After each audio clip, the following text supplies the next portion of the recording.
بسم الله الرحمن الرحيم. اهلا بيكم في هقول لك.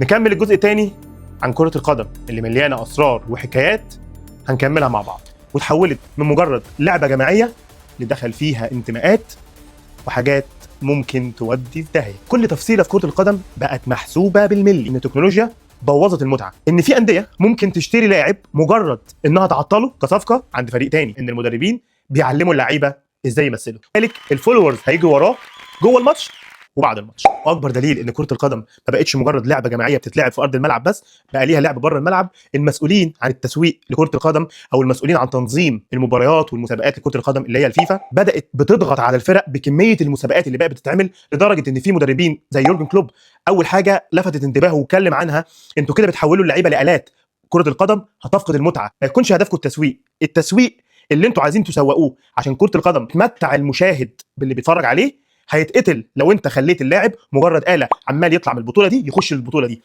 المسؤولين عن الماركتنج او المسؤولين عن الفلوس اللي داخله جوه الكوره مش هاممهم كل الكلام ده، هو هاممهم كل ما تعمل لي بطوله جماهيريه وكل ما المتابعين ما يزيدوا كل ما انا هيجي لي فلوس. بس في جانب تاني انا شايفه من وجهه نظري، هو المسابقات الكتير دي فادت كره القدم. فادتها ازاي؟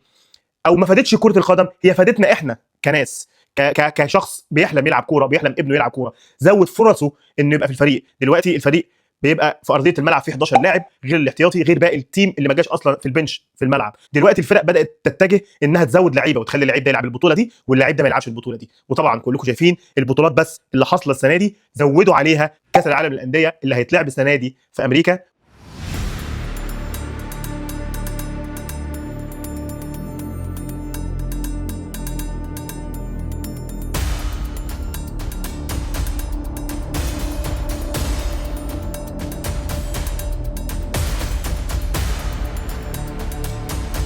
والاهلي هو ممثل مصر اللي وضعه في المجموعه بقى صعب جدا، بس عندنا ماتش النهارده مع بورتو البرتغالي فيه احتمالات كتيره جدا، يا رب تحصل ونصعد.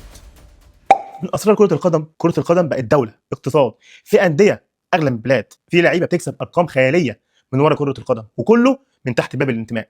كره القدم خلتك انت تحس ان انت بقى عندك هويه وبقى عندك انتماء، مع ان ده مش حقيقي.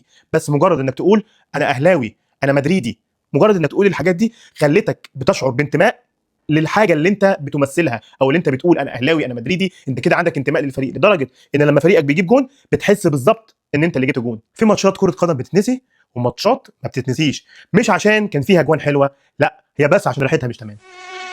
في نهائي كاس العالم 2006 ما بين فرنسا وايطاليا، وكلنا عارفين المشهد المشهور اللي حصل من زيدان في الماتش ده، في تقارير بتقول ان في حاجات اتقالت قبل الماتش واتقصد ان زيدان يسمعها عشان ياثروا على ادائه جوه الماتش، وفي لاعب معين جوه الماتش عادله الكلام ده، فده اثر على اداء زيدان. وطبعا كلنا عارفين لاعب بحجمه وقتها لما يتاثر عليه في نهائي ايه اللي هيحصل. وده كان توجيه سياسي كبير برضه حصل من سنين كتير في نهائيات كوبا امريكا.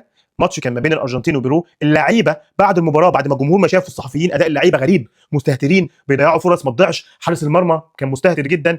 بعد الماتش بفتره كبيره اللعيبه قالت ان كان بيجي لها تهديدات لحد بيوتها ان احنا هنأذيكم في اسركم لو الماتش ده بالبلدي كده ما تفوتش. وده كان توجيه سياسي، ومن هنا نثبت او ما نقدرش نقول نثبت ان مفيش دخان زي ما بيقولوا من غير نار، ان السياسه ليها يد ويد كبيره قوي في كره القدم.